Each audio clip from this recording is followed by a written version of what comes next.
Olá, estamos de volta no Ponto Café, um podcast apresentado por mim, Fernando Wick, que a ideia é falar sobre DevOps, aplicações Cloud Native, Cloud, Containers, Agile, liderança e nerdices quando aparecer. Hoje, especialmente, vamos falar de uma coisa que muita gente perguntou quando eu mexia com Postgres, se Postgres dava para ganhar dinheiro. Na época, a pergunta estava muito relacionada se empresas poderiam dar suporte ao Postgres e ganhar dinheiro. Mas acho que a pergunta é um pouco mais além, e a gente vai explorar, dá para desenvolver Postgres e ganhar uns trocados? Bom, para tentar responder isso e contar um pouco sobre a carreira dele, a gente trouxe hoje Fabrício Melo. Boa noite, Fernando. Boa noite, pessoal. Então, muito obrigado pelo convite. Estou lisonjeado. Ser convidado pelo meu amigo Fernando, que você conhece aí já de longa data. E é um prazer estar aqui conversando e trocando uma ideia. Inclusive, depois que o Fernando me convidou, Fernando, tão formal, né? Depois que o Wiki me convidou, eu fiquei pensando porque eu acho que é a primeira vez que eu vou dar um relato sobre a minha história com Postgres e sobre a carreira. Geralmente a gente fala muito do que a gente está fazendo, do que a gente fez, mas aquele fez num passado bem recente, né? Não assim pegando, cara, vamos pegar lá da origem, vamos ver o que aconteceu e por que hoje realmente, respondendo a pergunta, como é que dá para ganhar um pouco de dinheiro desenvolvendo pro Postgres? E dá. Não é fácil, mas dá. Pois é. Então, vamos começar do começo. Quem é Fabrício Melo? Cara, o Fabrício tem 40 anos, é um gaúcho natural de Dom Pedrito. Rio Ok, Grande do Sul? Isso, Dom Pedrito, Rio Grande do Sul, né? Gaúcho do Rio Grande do Sul. Mas eu cresci, me tornei gente em Bagé, que é a cidade onde eu estou vivendo atualmente. De novo, eu já morei em Porto Alegre, Canoas, e voltei para Bagé fazem alguns anos. Né, eu sou filho de mãe professora e pai comerciante, então a gente teve uma infância bastante restrições e tal, até porque a gente sabe que comerciante, professor, principalmente professor, não é tão valorizado nesse nosso país, infelizmente. Os anos dourados em que a gente dizia que o professor enchia o peito para dizer eu sou professor, era a mesma coisa dizer eu sou médico, eu sou engenheiro, isso se foi há muito tempo, infelizmente. Torcedor do Esporte Clube Internacional, sim, sou colorado, verdadeiramente campeão mundial, só para dar uma trollada nos meus amigos gremistas. Judoca, tudo bem, estou meio aposentado, pensando em retornar às atividades. Gosto muito de churrasco, um amante de churrasco e cerveja. Também sou pai, marido e atualmente eu sou um resolvedor de problemas, né? O que eu uso é tecnologia, no caso, banco de dados, PostgreSQL, para resolver problemas. Esse é o Fabrício. Em poucas palavras. Só Dom Pedrito fica em que região do Rio Grande do Sul? Perto da fronteira com o Uruguai. A gente fica, tanto Bagé quanto Dom Pedrito são próximas da fronteira. Em Bagé é até mais próxima da fronteira, uns 60 quilômetros da fronteira, uma cidade que faz divisa com o Uruguai chamada Aceguá, e que é curioso porque Aceguá é uma cidade que tem o mesmo nome no lado brasileiro e no lado uruguai. Então Aceguá são duas cidades com uma fronteira que é uma praça com um pórtico, lá está com um monumento, e essas são as duas cidades com o mesmo nome, no Brasil e Uruguai. Dom Pedrito é um pouco mais em direção à Uruguaiana, Santana do Livramento, que Santana do Livramento e Rivera tem outra fronteira, e Dom Pedrito fica a cerca de 90 quilômetros da fronteira. Bagé e Dom Pedrito, 70 quilômetros de distância. Então é tudo muito Tudo próximo, pertinho. tudo próximo, é tudo em casa. Na minha infância, eu passei a infância inteira, ia todo final de semana para Dom Pedrito visitar toda a família, avós, primos, tios, tudo mais. Muito bem. E eu sempre pergunto para as pessoas que vêm aqui sobre como é que começou, né? Porque trabalhar com tecnologia, que todo mundo tem um jeito diferente de começar. Isso é legal. É legal porque eu nunca contei isso, eu acho. De repente, alguma roda de conversa com um amigo, mas é uma longa história, eu vou tentar fazer ela um pouco curta, né? Então, quando eu era criança, eu sempre fui muito curioso. Então, eu ganhava os brinquedos e montava. Você conseguiu Tomava, montar de volta? montava, às vezes não conseguia. Aí o problema é que eu não conseguia, tomava uma surra da mãe e do pai. Principalmente os brinquedos eletrônicos, né? Porque aí, quando não montava e não conseguia montar, o troço parava de funcionar, né? E era caro, né? Exatamente, não é barato como é hoje, naquela época era bem caro. Então, chegou a época onde eu concluí o ensino fundamental e ia partir para o ensino médio. E eu era muito novo, eu tinha 13 anos. Então, na cidade a gente não tinha. Eu queria fazer um curso técnico em eletrônica.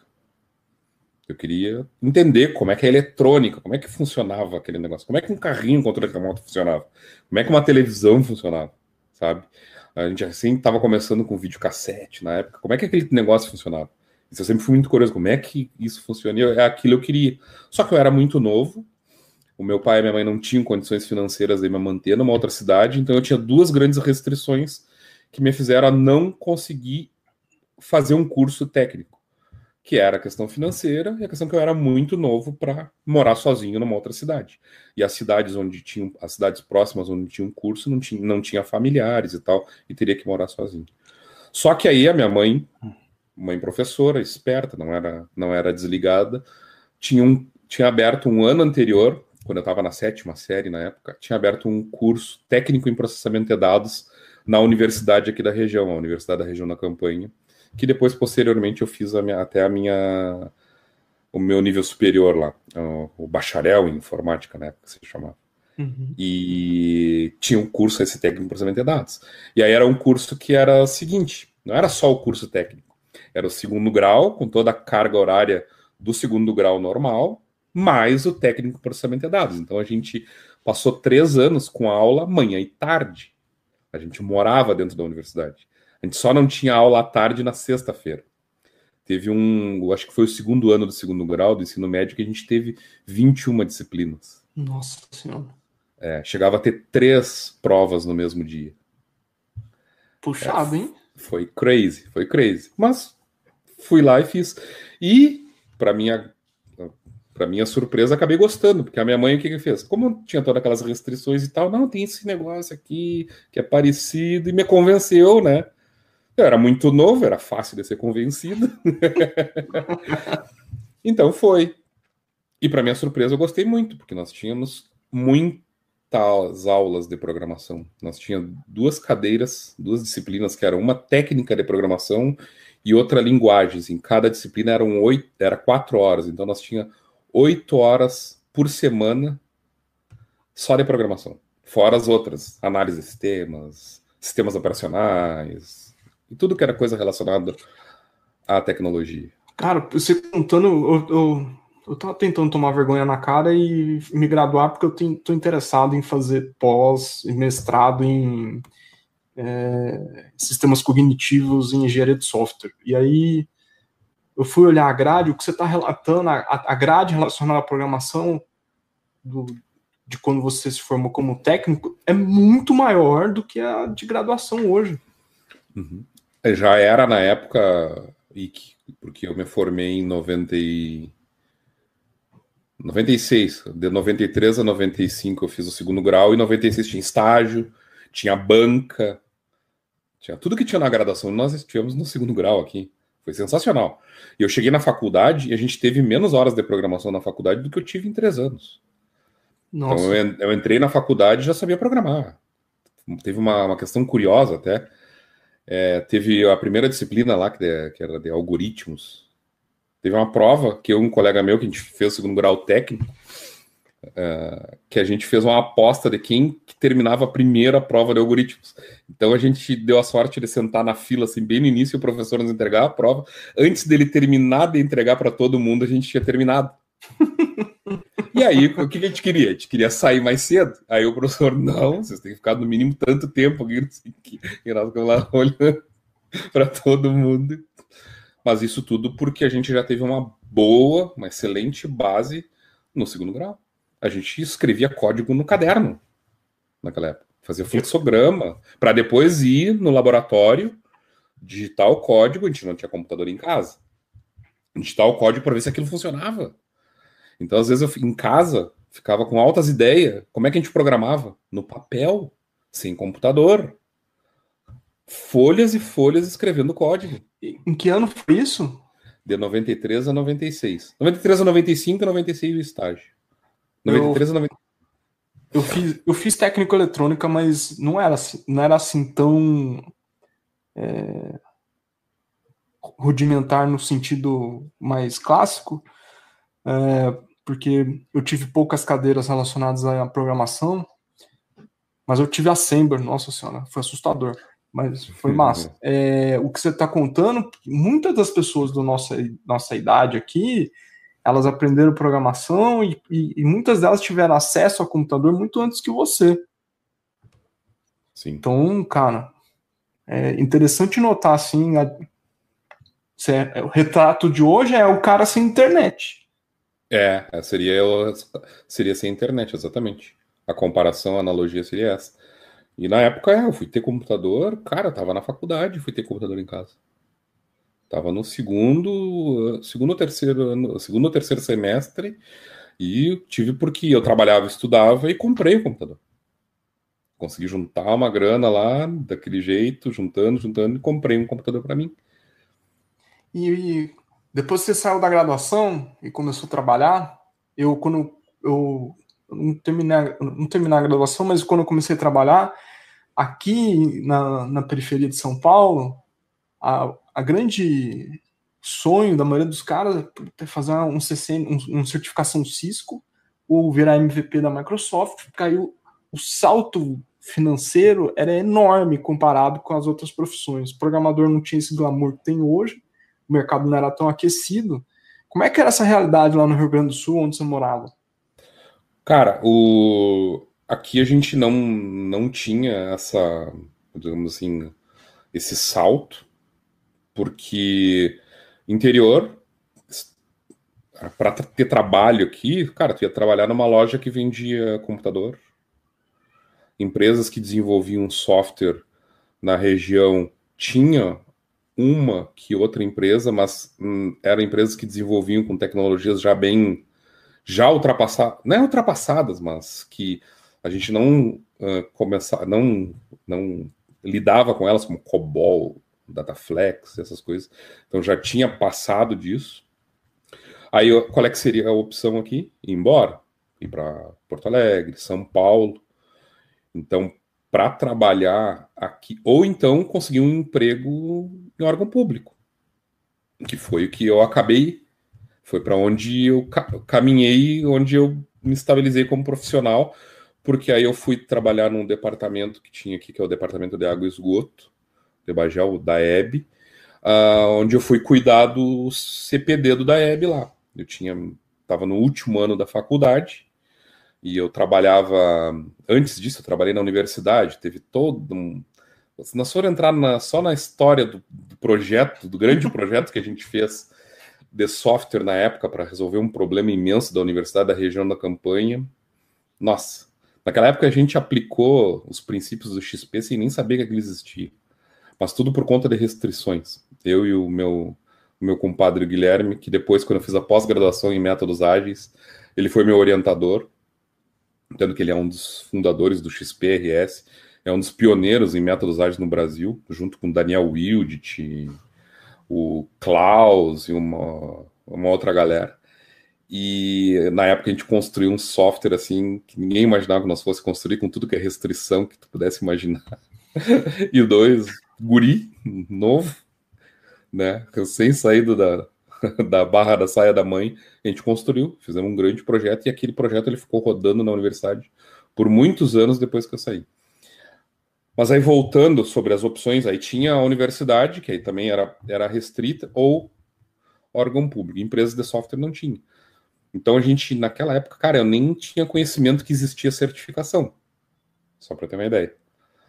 Do tão desconexo que realmente existia entre realmente estar no interior, né, fechado para o mundo, naquele teu mundinho, e sem realmente imaginar o quão grande é o mundo. E realmente isso existiu. Hoje, por conta da internet e tal, naquela época a internet recém estava começando.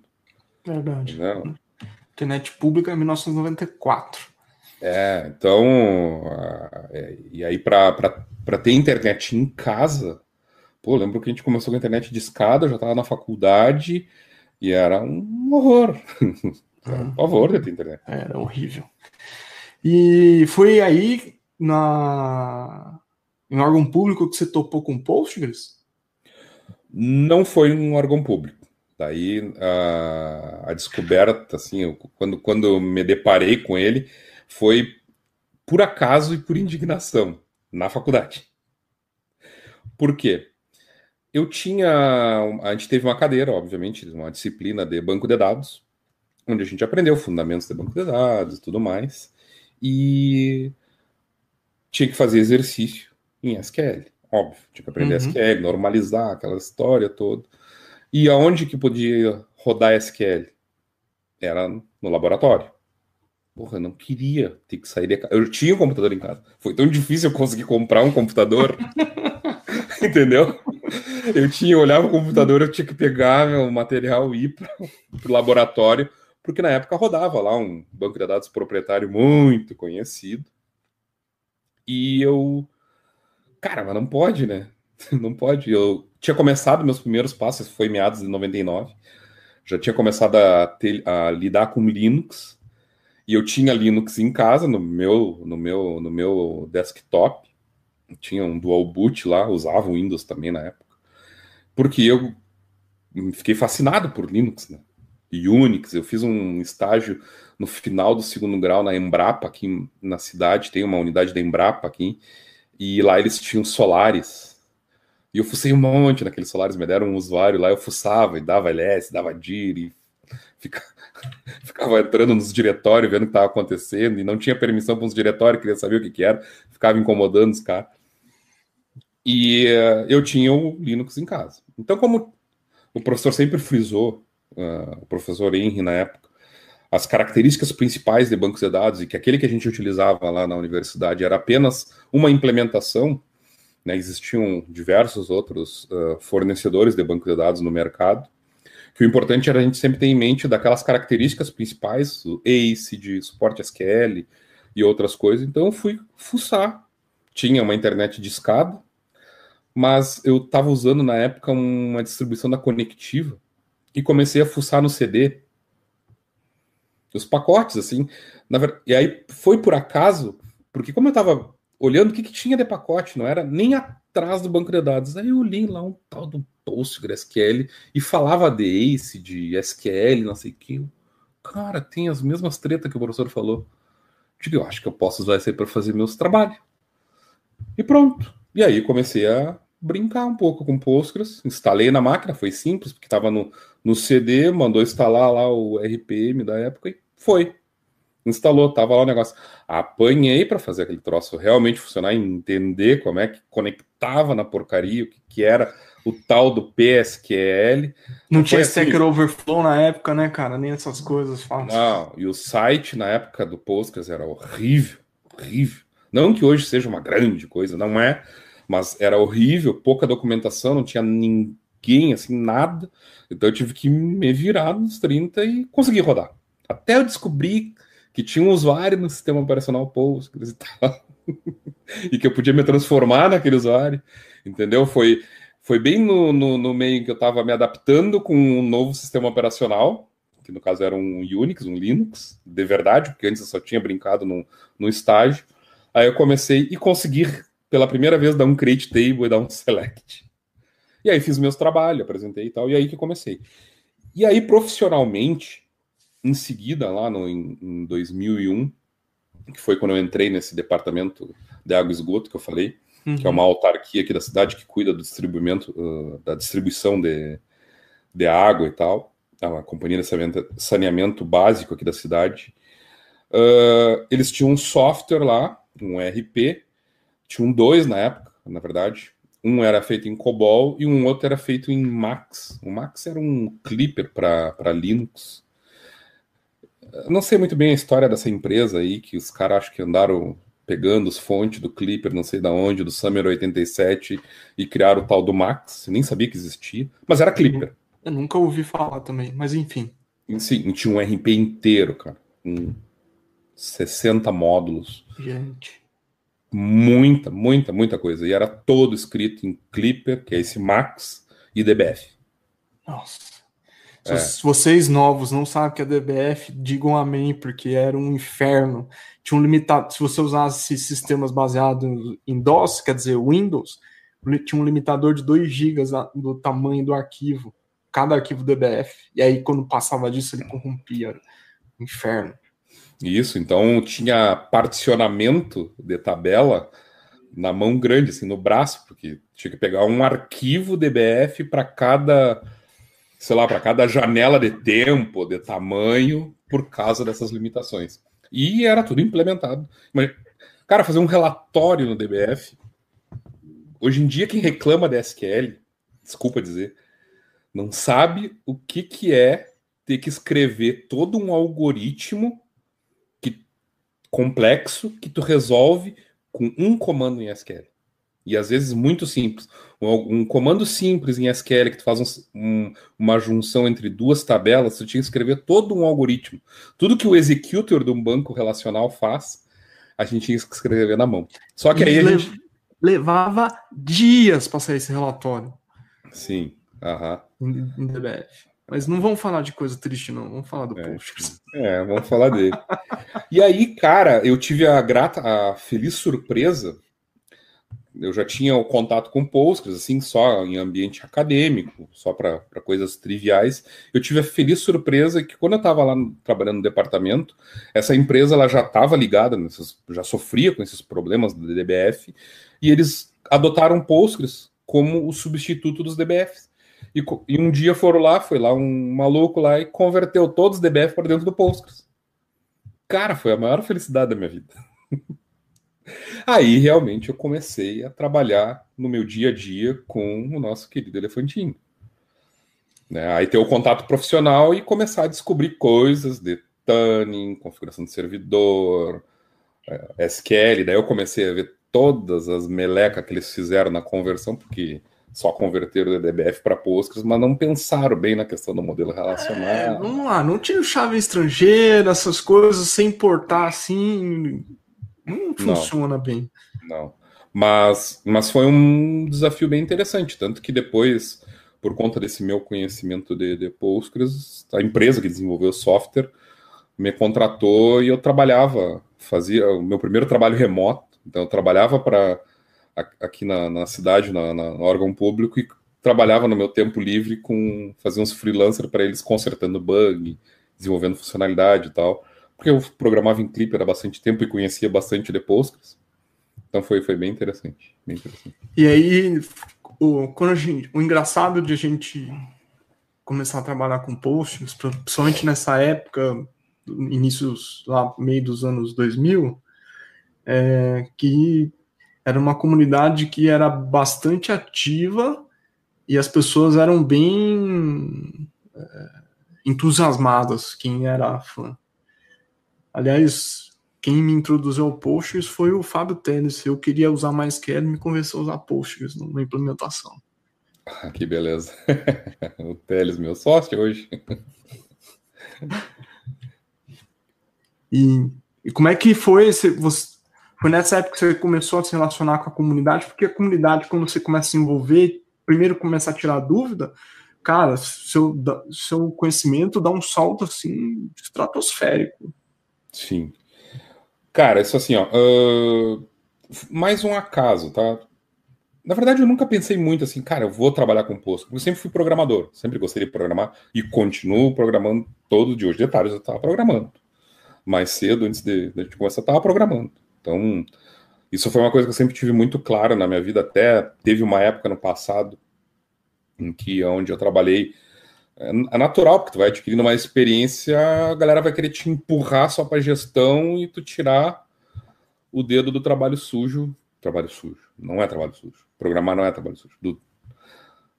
Querer a questão de sair do trabalho mais operacional, mais braçal e virar um gerente, um diretor, um CEO da vida. E aquilo nunca me chamou muita atenção. Tentei, fui e tal, fiz algumas coisas, trabalhei bastante tempo liderando equipe, mas nunca deixei de escovar bit, de programar. Você e o CTO do Nubank, que me foge o nome, mas ele também continua programando até hoje. Ó, que legal, né? E, cara, então por muito tempo eu trabalhei com Postgres e tal, nos projetos, e me aprofundei bastante porque eu tornei aquilo como um hobby, né? Tornei, o Postgres se tornou um hobby na minha vida porque tudo que eu fazia estava ligado ao Postgres. Depois eu fui trabalhar numa empresa, depois que eu trabalhei no departamento de água e esgoto, e depois trabalhei na prefeitura, praticamente em sequência. Teve um intervalo do departamento de água com a prefeitura, que eu trabalhei numa outra empresa, desenvolvendo software em Delphi, com Firebird e tal. Também programei muito com Delphi. Mas acabei caindo na prefeitura, onde também usava Postgres, que essa empresa também fornecia software para lá e tal. E depois que eu saí da prefeitura, que eu comecei a trabalhar para a empresa que fornecia software aqui para o município. E essa empresa até hoje continua fornecendo software para o município. Eu já saí de lá há bastante tempo e eles continuam sendo meus clientes e tal. Ajudo eles com Postgres, óbvio. Mas naquela época foi para trabalhar com um ERP de órgão público, e obviamente a gente usava Postgres. E algo interessante na época era o seguinte: tudo que acontecia em relação a banco nos clientes dessa empresa, então dava um problema qualquer com Postgres, quem é que ia lá meter a mão? O Fabrício. Ah, não sei o que, problema de performance, Fabrício. Na infraestrutura, Fabrício. E aí eu me vi numa situação que, cara, eu ficava feliz quando dava problema. né? E ficava feliz, e aí não foi. Isso não aconteceu muito mágico, assim, de querer trabalhar com posto, uma percepção, não, né? Então, uma outra coisa que aconteceu na época, e aí um pouquinho mais à frente no tempo, nós falamos em 2008, então eu continuava nessa empresa, eu fui para lá, para Porto Alegre em 2005, para 2005 eu fui para essa empresa, me mudei para Porto Alegre em 2006, e em meados de 2008, na metade do ano 2008, como sou judoca, ou era judoca, eu estava treinando para uma competição, minha primeira competição internacional, e quebrei a perna. Putz. No treino. Foi uma meleca desgraçada aqui. E aí, cara, eu tive que ficar estacionado em casa. Não tinha o que fazer. Uhum.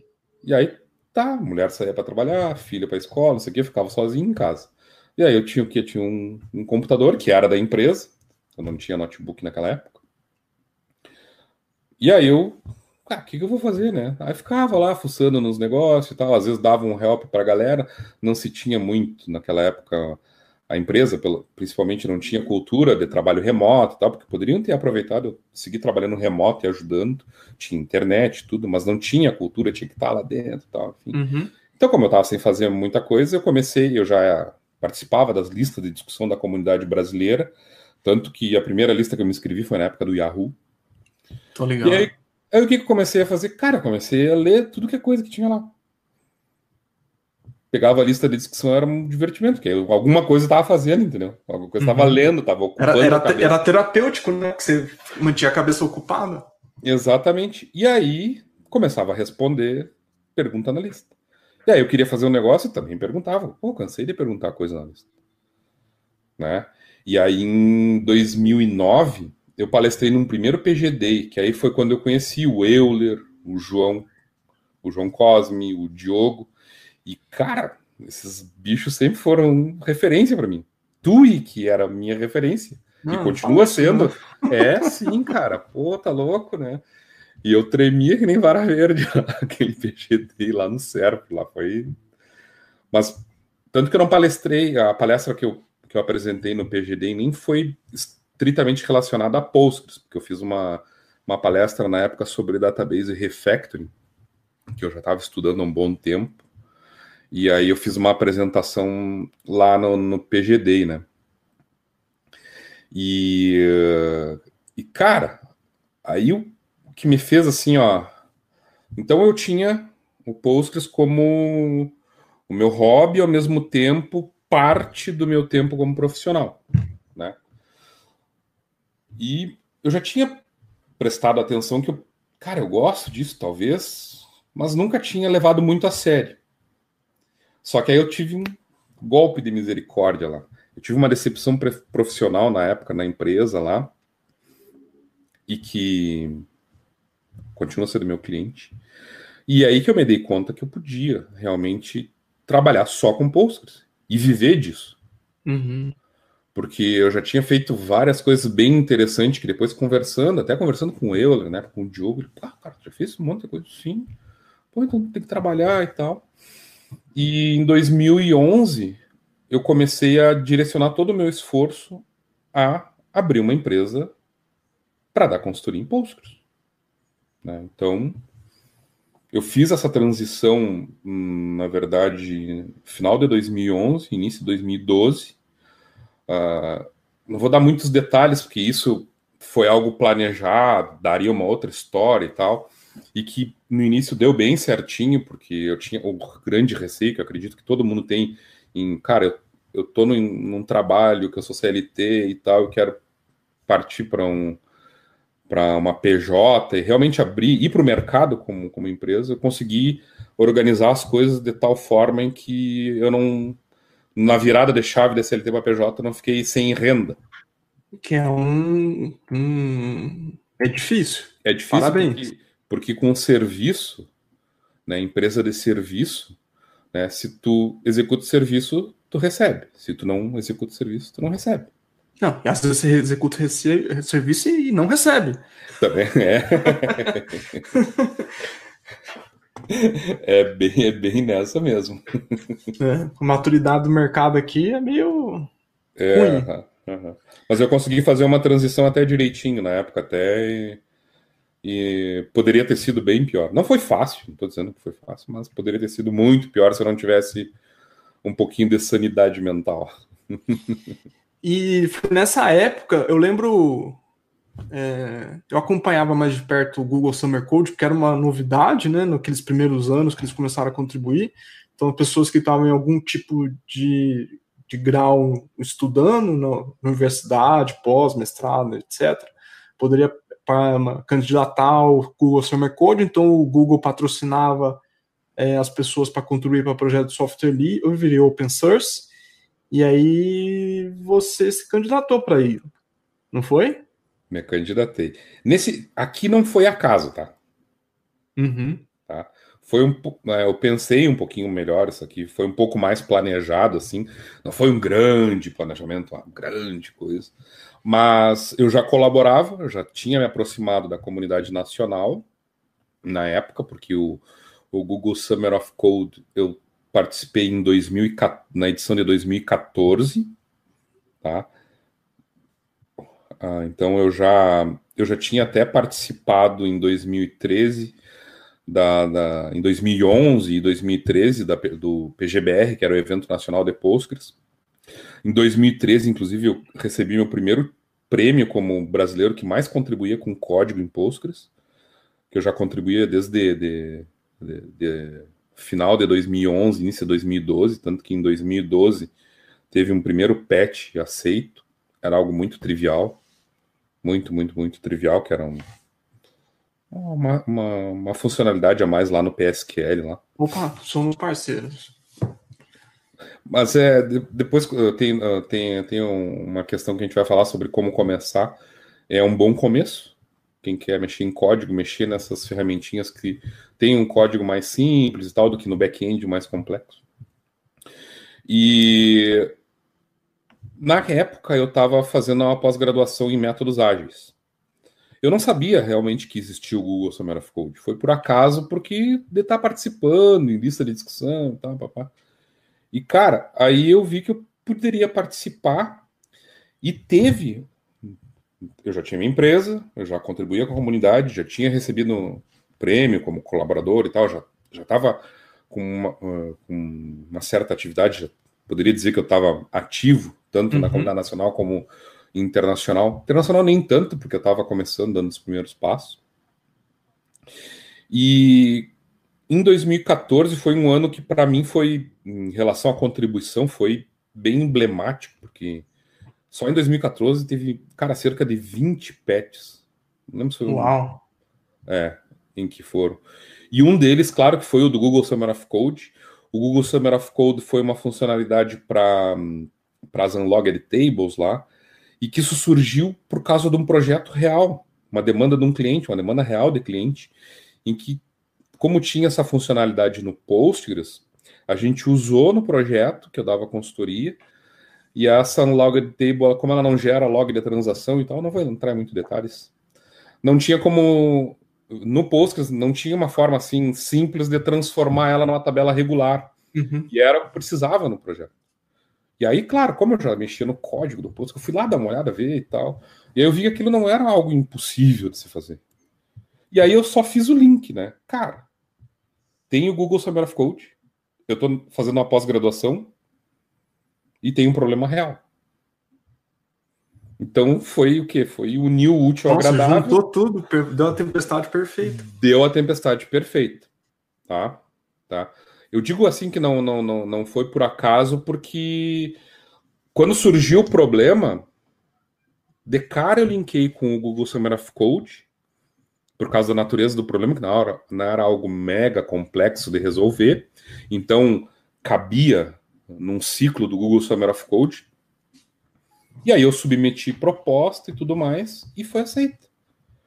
Foi aceita e eu tive a oportunidade de resolver um problema real, né, uma demanda real de cliente, tendo a oportunidade de ser mentorado por core committers do Postgres, ou seja, me aproximei mais do pessoal. Eu tive o meu mentor na época foi o Stephen Frost, e eu tive a oportunidade de conhecer ele pessoalmente agora em 2018, na PG Conf aqui no Brasil, lá em São Paulo, que ele veio.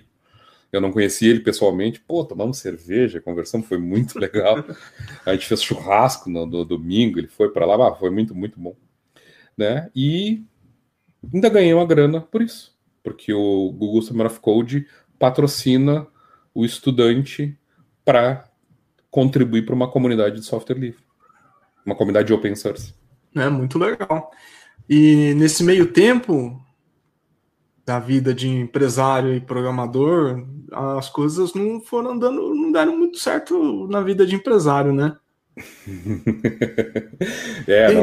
Sempre tem altos e baixos, né? Tem, não é só alegria. Então, como eu falei, final de 2011, 2012, eu resolvi, tipo, alçar carreira solo, como se diz. Então, fui para o mercado. Né? Então, na época, eu dava aula numa escola que existe até hoje lá em Porto Alegre, a Target Trust, como professor de Postgres, instrutor, né, de Postgres, então dava curso de introdução, avançado, administração, tudo que tinha. Lá eu era o instrutor principal, e isso é uma das coisas, eu nunca falei isso, eu tenho que falar, porque teve um cara que me ajudou bastante, que é o Diogo Biasos. Não, ele é um cara fenomenal. Ele tá morando no Canadá hoje, mas isso, ele é cara, incrível. eu acho que eu nunca sempre agradeci por tudo que ele, porque ele estava querendo se desligar do Postgres, e quem que ele recomendava para todo o networking que ele tinha com Postgres sempre fui eu, para Target Trust, para clientes como a antiga, nem sei se eu posso falar o nome de clientes aqui. Ah, pode, ué. A antiga Human, que hoje em dia é a Zenvia, eu atendo eles até hoje, cara. Isso nós estamos falando de 2013, que foi o primeiro contato que eu tive. E nós estamos em 2020, faz 7 anos que eu trabalho com esses caras, e foi uma indicação do Diogo, na época. Porque o Diogo atendeu eles e tal, e aí ele, como ele não queria mais, porque ele estava mudando a direção da carreira dele, os caras, tá, mas aí quem tu indica? Indica o fulano lá. E o fulano era eu. Não, ele é demais. Não, sensacional. E, cara, ele me deu uma boa ajuda, então eu consegui melhorar um networking em função de outro networking que era com o próprio Diogo. E que eu tinha conversado com ele pessoalmente lá em 2009 naquele PGDI. Vê como a importância de estar em comunidade. Sim, extremamente importante. Bom, aí, cara, Na verdade, eu estou na minha segunda empresa de Postgres. Tá? Eu sou sócio da Timbira e tal, que a gente trabalha com serviços profissionais em Postgres. Eu acredito que aqui no Brasil, acho que a gente seja a única que seja dedicada 100% só a Postgres. Acho que deve ter mais alguma outra já. Mas, cara, a minha empresa solo lá, eu quebrei ela. Fiquei enrolado em dívidas e, cara, foi horrível, foi horrível. Tanto que isso tem reflexo até hoje. Até hoje ainda tenho aí umas 40 parcelas para pagar de um parcelamento que eu tive que fazer para poder acomodar todas as coisas. Não foi fácil. Foi uma época bem complicada mesmo. Somos parceiros, viu? Eu quebrei umas 4, 5 empresas, então ó, acho que a próxima eu tomo juízo e faço direito. Mas eu acho que é aí que a gente aprende um monte de coisa. E aí eu tive a sorte, a feliz surpresa e foi uma realização pessoal, assim, porque eu fui convidado em 2013 pelo Fábio e pelo Euler para fazer parte da Timbira. A Timbira já existia, né? Acho que tu fez parte da idealização lá no começo Sim. cara, criar uma empresa que preste suporte de Postgres no Brasil, porque eu acho que na época tinha algumas, assim, mas não com a ideia da Timbira de ser só profundamente, né, em Postgres. E imagina, aí sendo bem sincero, cara, o Euler, o Fábio, os caras, referência, aí o cara vem e me convida. Ô, meu, tu não quer trabalhar com a gente e tal? Eu sei que tu já tem, vamos juntar esses negócios aí e tal, tu traz os teus clientes pra cá, a gente faz uma empresa só. E aí foi, aí, cara, na época eles não sabiam de todo o meu drama pessoal, de dívida e tal, e problema financeiro. Aí eu aceitei, e aquilo me acendeu uma outra luzinha que, cara, soou como uma segunda chance. Soou mesmo como uma segunda chance de continuar fazendo aquilo que eu gostava muito, que era seguir trabalhando com Postgres, porque do jeito que a coisa estava se encaminhando, o que eu ia ter que fazer? Ia ter que, de fato, fechar a empresa e voltar para o mercado e tentar uma vaga aonde surgisse. E olha que no meio do caminho surgiram tentações de vagas para trabalhar com outros bancos de dados, para voltar a ser programador em outras empresas e ganhando bem melhor do que eu estava ganhando como carreira solo na época. Então, na verdade, eu fiz uma aposta. E deu certo? Acabou dando certo, mas poderia não ter dado. Sim. Eu gostaria de ser mais persistente, assim. Eu tô tentando ser mais persistente em ficar e aproveitar. Em todo lugar que eu passei, fiz coisas bem bacanas, mas acho que eu preciso ficar um tempo mais, assim. E isso me admira, eu fico admirado, tipo, com a sua persistência. Cara, eu não sou a pessoa mais inteligente do mundo. Até que eu gosto de falar que, por exemplo, o meu irmão é bem mais inteligente do que eu, porque ele absorve o conhecimento de uma forma muito rápida. Eu preciso martelar, persistir, errar, ir adiante para poder entrar na cabeça. É da minha natureza. E a mesma coisa eu faço em relação a trabalho, estudo, sempre fiz. Persistente, não desisto na primeira derrota, assim, sabe? E no final, aí quando isso surgiu, esse convite, eu, cara, na hora aceitei, né? Me agarrei com as duas mãos e vamos embora, não pensei duas vezes. Né? E no final foi acertado. E, cara, hoje ter e trabalhar numa empresa dedicada a Postgres 100%, cara, é uma realização pessoal, sabe? Porque é algo que continua sendo hobby. Eu continuo tendo aquela alegria de trabalhar todo dia, de tentar descobrir alguma coisa nova, porque é uma tecnologia com inúmeros componentes. Se a gente for ver um banco de dados relacional, tem inúmeras áreas de conhecimento de computação embutidas ali. E tem milhões de linhas de código, né? Então é uma imensidão ali para explorar. Exatamente. Fabrício, quando a gente é dono e trabalha numa empresa assim, que consegue trabalhar com P&D, mas o que paga a conta mesmo é dar suporte para os clientes. E banco de dados é um problema no sentido que, assim, é onde recai a culpa das coisas não funcionarem, porque, né, às vezes, muitas das vezes, o problema não é o banco de dados. O banco de dados é um efeito colateral, é onde vai estar o sintoma de N problemas de arquitetura, de comunicação, da forma como a empresa, a instituição funciona, elas refletem na própria organização do banco de dados e das tabelas que estão lá, que representam um sistema. E dar manutenção nisso, suporte para as outras empresas, tem um processo de abnegação no sentido de olhar e falar assim, meu Deus, como aquilo está ruim. E de ajudar a educar as pessoas, né, que sustentam aquilo, para eles melhorar aqueles processos, para que aquilo não continue sendo uma dor, e aí, em conjunto, você continuar fazendo um processo de P&D, que é continuar desenvolvendo coisas para o Postgres. Como é isso?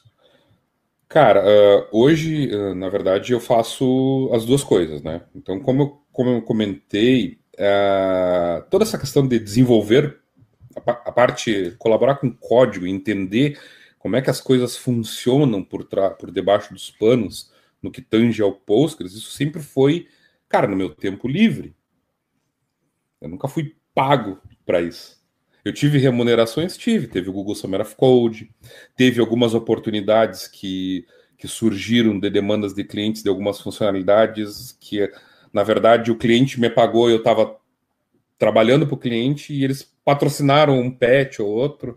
Teve uma oportunidade para a Second Quadrant, que eu desenvolvi um patch lá para o Delayed Standby e que eles me pagaram para isso. Então, teve alguns, mas isso não era 100% do meu tempo, né? Só que essa realidade agora há pouco tempo, uma história recente, né? Me remete a uma história bem recente, que em novembro do ano passado eu comecei a trabalhar para uma outra empresa. Sim, eu tenho uma empresa aqui no Brasil, a gente fornece serviços para Postgres, e eu estou trabalhando part-time na minha empresa, e aceitei o desafio de trabalhar part-time para uma outra empresa de fora do Brasil, que é a Ongres, que quer dizer On Top of Postgres, né, que é tudo relacionado ao ecossistema do Postgres, e que eles fazem a mesma coisa que a Timbira faz. Eles fazem exatamente a mesma coisa, tem vários clientes, o GitLab é cliente deles, a ARM, que faz os processadores ARM, a Paxful, vários outros clientes interessantes, e eles me convidaram para trabalhar com eles com pesquisa e desenvolvimento. Ou seja, eu estou tendo a oportunidade agora, muitos anos depois, de realmente ter uma remuneração, eu poder sentar na frente do computador e despender um dia inteiro de trabalho, ou vários dias de trabalho, dependendo da carga horária mensal, e todo aquele trabalho, todo aquele esforço despendido com P&D, eu ser remunerado por isso. Então, isso tem sido bem desafiador, porque me tirou da zona de conforto, assim, brutalmente. Então, desde novembro tem sido os últimos meses, novembro do ano passado, até hoje, tem sido meses bem desafiadores, assim. Vamos falar disso, porque pelo que a gente conversou, você está mexendo num negócio que é parte do hype, que é implementar banco de dados em sistemas em nuvem, especificamente na stack do Kubernetes, e isso tem uma questão interessante, porque bancos de dados são do tipo stateful, então você tem que armazenar os dados ali no sistema de arquivo, diferente de stateless, que funcionam muito bem com Kubernetes, e você não tem muito trabalho de administração comparado com uma aplicação stateful. E stateful em nuvem, existe vários mitos e vários problemas, não é só mito, mas tem vários problemas que estão relacionados a isso, de como garantir que ele esteja em nuvem, aproveite os recursos de um orquestrador de container, coisa do tipo, e sejam consistentes e tenham boa performance, porque aquelas implementações tradicionais em sistemas de arquivos em redes, coisas mais tradicionais, em nuvem, não tem o mesmo tipo de desempenho que teria num data center. Então, você tem que ter outros tipos de soluções. No caso de Kubernetes, você vai trabalhar com o operador de Postgres, os custom, me fugiu o nome, o acrônimo é CRD, e como é que desenvolver para esse tipo de coisa. Então, a pergunta é, dá para usar Postgres em Kubernetes? Cara, dá sim. Antes só fazer uma breve introdução. Cara, eu tô tendo contato com Kubernetes agora, trabalhando com a UNCS. Eu sempre soube o que era e tal, mas eu sempre fui muito focado no conhecimento de banco e de Postgres, no caso. E foi por isso que eles me chamaram, me convidaram para trabalhar com eles lá. E, cara, com certeza dá para rodar Postgres, tanto na nuvem e no Kubernetes, né? É muito bom esse ambiente porque em vários cenários ele vai se mostrar, o Postgres vai se encaixar muito bem. Mas tem duas coisas que a gente precisa considerar, duas vantagens, na verdade, né? Através da automação, né? Porque a nuvem permite infrascode, né? Né? E também outros mecanismos que vão facilitar e simplificar aprovisionamento, implantação, infraestrutura, disco e tudo mais.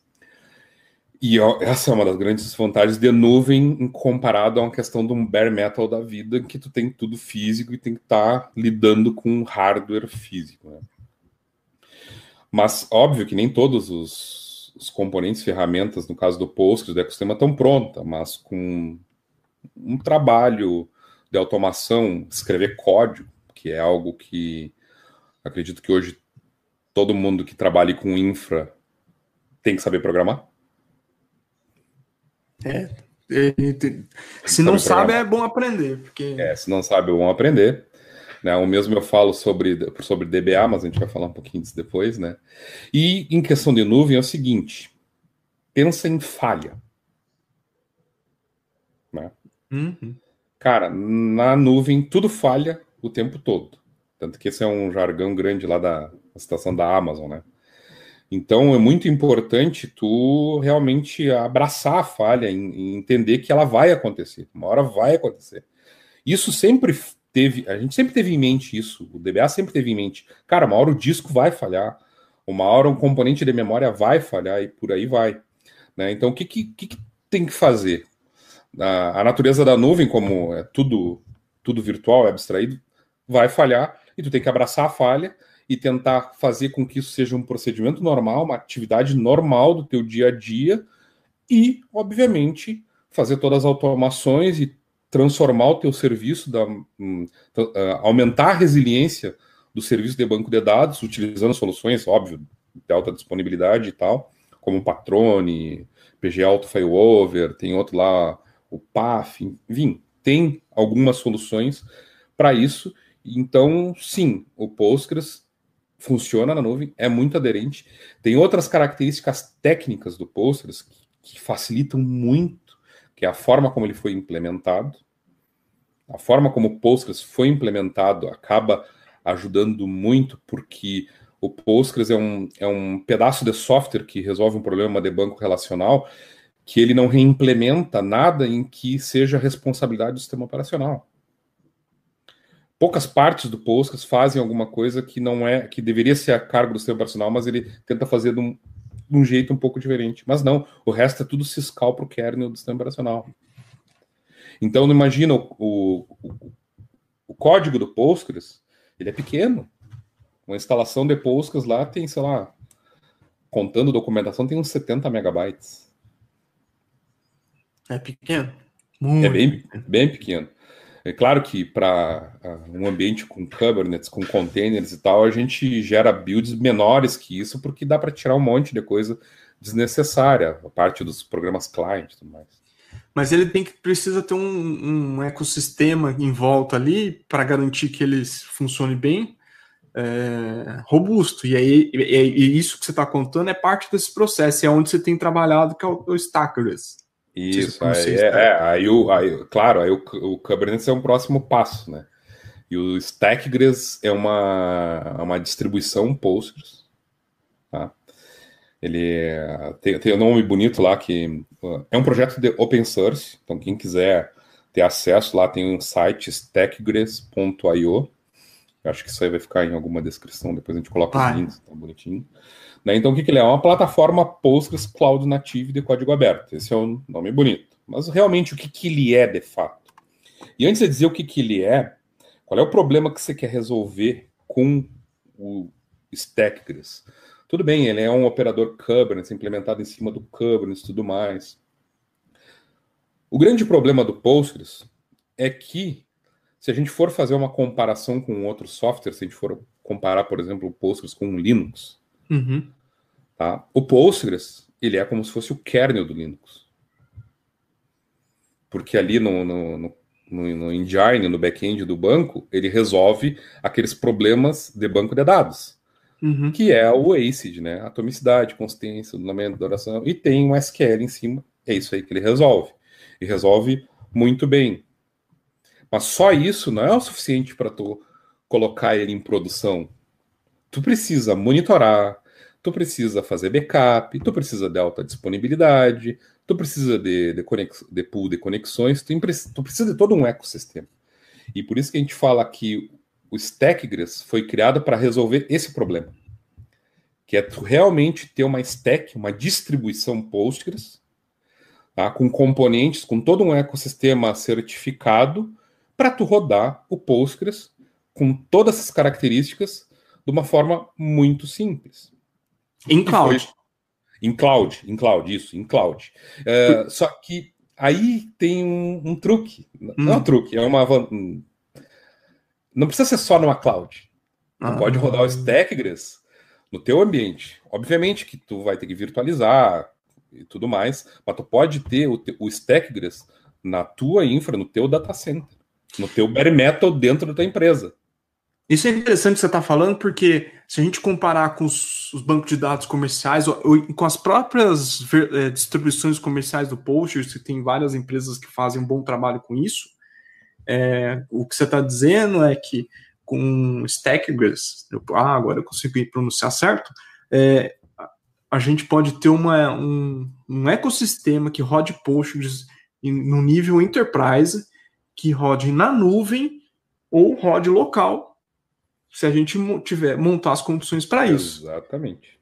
Então tem um ganho aí significativo. Sim, e é para facilitar.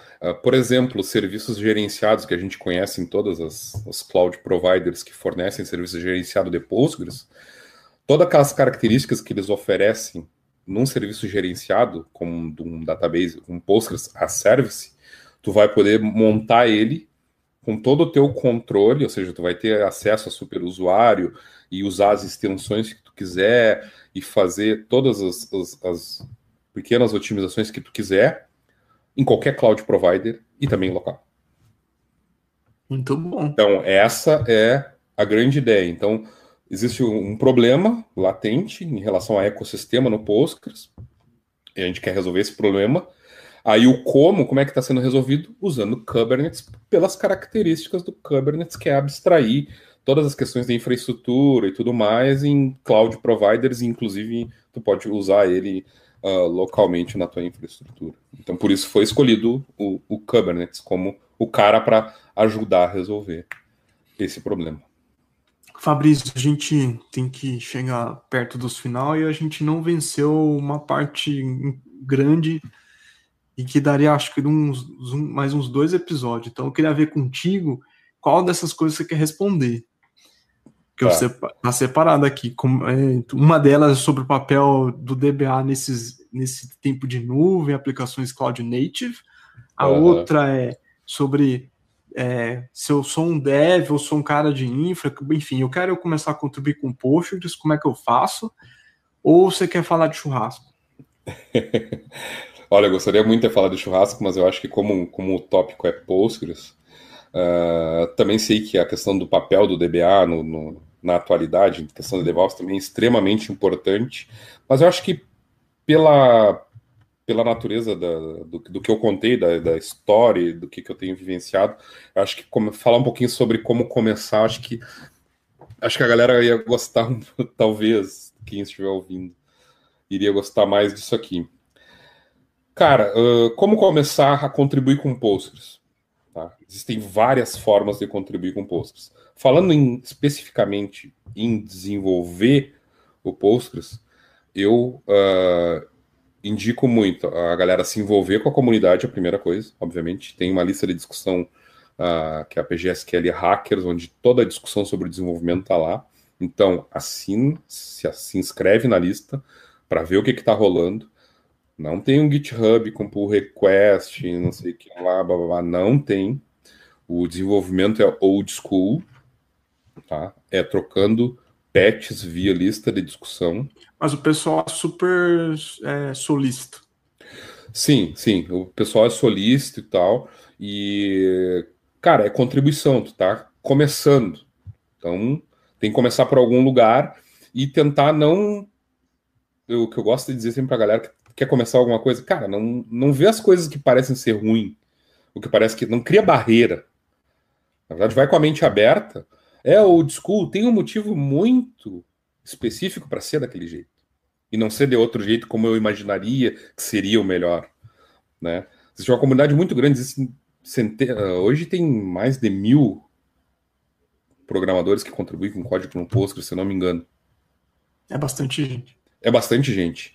Claro que aqueles que realmente têm o comprometimento e que são pagos para fazer a coisa rolar é um universo bem restrito. Por isso que a gente não tem um monte de coisas em Core que deveria ter, como, cara, pool de conexão, alta disponibilidade, um monte de coisa do ecossistema e que outros bancos relacionais proprietários têm, obviamente que é por questão de recursos. Agora, para começar, para nós não fugir da pergunta, eu recomendo muito se inscrever, entender como é que funciona a interação com a comunidade, entender o que é um commit fest, como é que envia um patch, o que é um patch, porque quem usa GitHub, Git e tudo mais, tem que entender os fundamentos que tem por trás, por que o Git é do jeito que ele é, e por que o GitHub tem pull request, que na verdade é a automação de um patch. E tem lá, quando você abre um PR, se você olhar lá nas letrinhas miúdas, ele mostra como é que gera um patch. Exatamente, tem lá. Então é uma questão que foram criadas camadas mas funciona como patch. Então começa a entender esse mecanismo, entende como é que são os estilos de programação, tem uma wiki lá com links só para os primeiros passos, como é que submeter um patch, como são as convenções de codificação, e procurar algum problema ao entorno, e não no núcleo do Postgres, porque num primeiro momento ele pode assustar, apesar do código ser bem organizado, ele é escrito em C. C não é uma linguagem impossível, como todo mundo acha, é uma besta de trocentas. Não, é uma linguagem simples, ela é bem simples.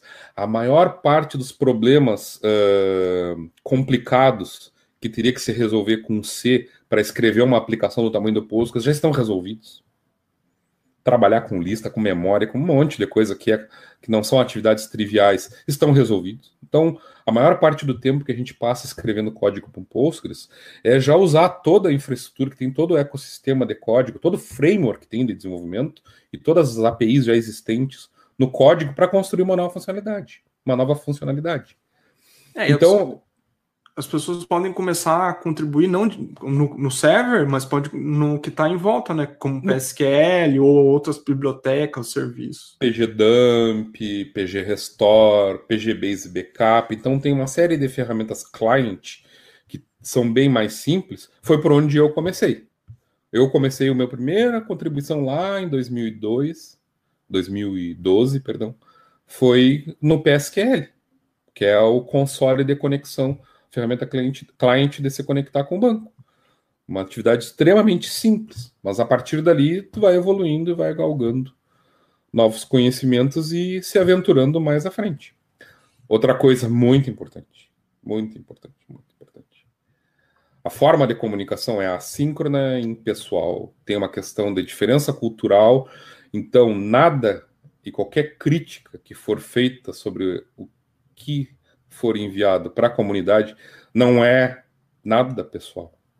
É questão só de projeto. Então, esteja aberto a aceitar crítica e sugestões e voltar para dentro de casa, estudar mais, fazer um negócio melhor e ir de novo. E não desistir numa primeira crítica. Porque sim, vão ter críticas. Isso A faz implementação de SE Linux no Postgres, ela foi uma ultramaratona, com patches enormes e comentários gigantescos. Mas eles conseguiram implementar. Sim, várias coisas são. Tem, cara, discussões assim intermináveis. Faz parte. E eu acho que isso faz parte da cultura dos projetos open source, né? Os projetos open source sérios têm longas discussões e vai e vem e tal, né? Porque o interesse é no melhor para o projeto. Não é o melhor para mim, para ti, para o fulano, Beltrano, não. É o melhor para o projeto de maneira geral. E toda opinião que é dada ali, toda crítica, tem que ser escutada. E se não for muito. Se não concordar, tem que dar a resposta contra. Cara, eu acho que não, porque tem que ser assim. Ela tem que estar argumentada, né? Tem que estar argumentada, exatamente. Esse era o termo que estava me fugindo. Tem que estar argumentado. E com testes razoáveis, eles costumam ouvir, geralmente. Isso. Fabrício, para as considerações finais, com uma dica, que dica que você pode dar? Uma dica? De um livro, filme, revista em quadrinho, sei lá, corte de churrasco. Bah, churrasco, se nós fosse falar, tem bastante coisa. Cara, uma dica, eu acho que livro, The Mythical Man Month. É um clássico. É do Fred Brooks. Inclusive, eu estou relendo. Muito bom. Também tem que reler esse cara. Esse livro é sensacional. Eu acho que essa seria a dica. Eu vou compartilhar da sua dica, eu não vou dar outra dica não, porque esse livro eu estou relendo e cara, é muito bom. Ele conta a história da construção do S360, 370 da IBM, nos anos 70. Muita coisa que está ali, ainda coisas que são muito válidas para os dias de hoje. Muito bem. Fabrício, obrigado aí, cara, pelo seu tempo. Sexta-feira. Pô, cara, eu que agradeço demais. E, cara, uma última coisa, feliz aniversário. Né? Foi coincidência, eu tinha esquecido disso. Se não me lembro, eu ia deixar passar lá batido de novo. E acho que vai ter umas próximas conversas. Então, obrigado, pessoas. E fica para a próxima. Valeu, um abraço.